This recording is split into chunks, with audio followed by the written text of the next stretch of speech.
Extra, extra, we're back with another entry. Today's entry pertains to a young man who, in the words of Meek Mill, is young and getting it. The only thing this brother might test positive for is extraterrestrial. Without further ado, let's get into it. Morant calls out NBA after 7th drug test this season. Morant's latest drug test comes with Memphis on a 10-game winning streak that has catapulted them to the top of the Western Conference, where they are currently tied with the Denver Nuggets. Averaging 27.5 points and 7.9 assists per game, Morant has led the charge for the Grizzlies. He also had the dunk of the decade against the Indiana Pacers this past weekend. Of course, getting tested that many times without a single positive result is something that speaks for itself. The 23-year-old meteor Morant is nothing but pure skill and athleticism, but he is not the only NBA star who has gotten a seemingly less than random drug test. Memphis Grizzlies point guard Morant is arguably the greatest athlete at his position that the league has ever seen. He almost levitates off the ground when skying for a dunk or chase down block, and because of this, he's essentially guaranteed to produce one highlight play every night. But if there's one downside to Morant's otherworldly athleticism, it's that the NBA has drug tested him numerous times this season, and Morant took to Twitter to call out the league after finding out that the NBA would drug test him for the 7th time of the 2022-23 campaign on Tuesday. Quote, "Been drug tested like 6 times this season.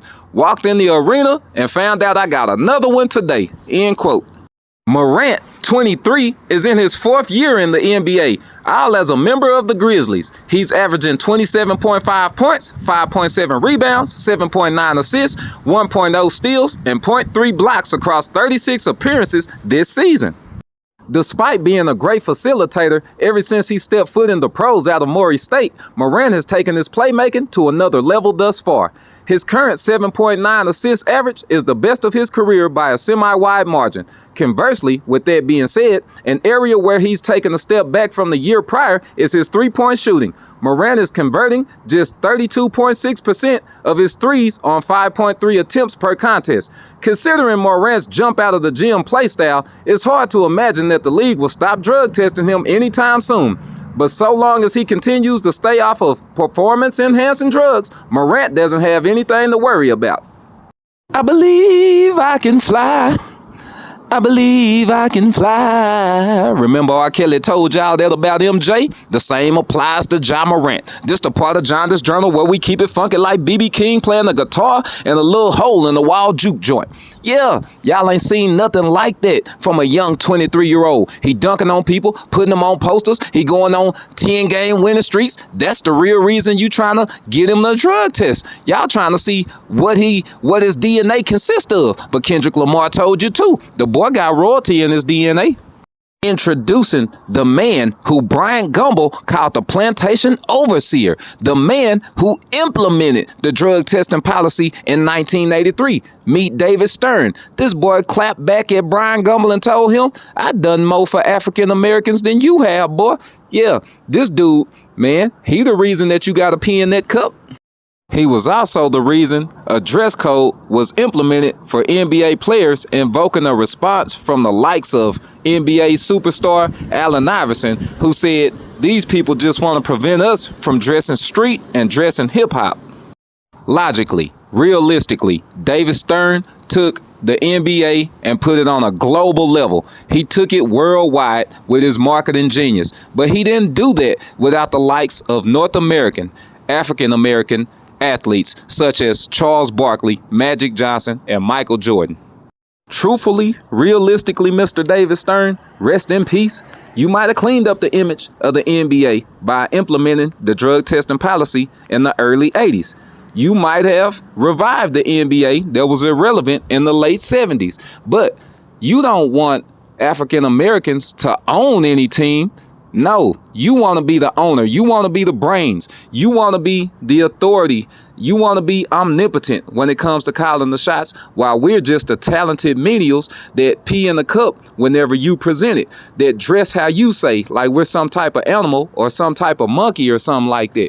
But we make enough money. We contribute enough blood, sweat, and tears on these courts. We jump through enough hoops to put our money together and make our own organization, make our own league. A late great recording artist by the name of Draco the Ruler once said, "We know the truth hurts, ain't that the truth?" And Ja Morant is the truth. Take it up with the creator, family, and stop harassing this young man. You drug tested him 6 times prior to this 7th one, and all of the tests came back negative. Get off the man's back. Once we cut out the middleman, we don't have to worry about peeing in your cup. Once we cut out the middleman, we ain't gonna have to worry about your dress code. We hoop, we bleed, we sweat, we cry. Yeah, we need to put all our efforts together, all our resources together, and make our own sports Wakanda. We gotta go. We gotta go. This is the part of the entry where we part ways. But you know what to do. Leave me a comment in the comment section because you know I value you guys' opinion. If you talk to me, I talk back. Baby, what do y'all think about Ja Morant being drug tested by the NBA 7 times in 1 season? Do you think it's absurd, or are you siding with the league thinking that, Ja Morant balled too hard? Something gotta be up. Yeah, let me know something. Smash that notification bell to be notified every time we make an entry over here at Jonda's Journal. Hit that dislike button if you're in favor of talent profiling, riding an athlete's back because he's too talented. Yeah, hit that like button if you like today's content, commentary, and you learned something. Hit the share button if you want everybody to see Ja Morant balling out of control, putting people's faces on shirts and posterizing them, and being drug tested for it. I don't mind. As always, subscribe. It's a call to action. Until next time, peace. No Power to You LLC is my new brand. I branded myself in order to pass out liberation in the form of 4 ebooks. 1 link, 4 ebooks, each an hour long a piece to read. Learn about race relations in North America as well as abroad between white and black people with the No Power to You Presents the Book of Life series. Learn about how to get out of a hard time and how to stay out of one with the No Power to You Presents Hell Hath an Exit series. We the brand of liberation. We're playing no games. Go check me out on Amazon. Read, rate, and review.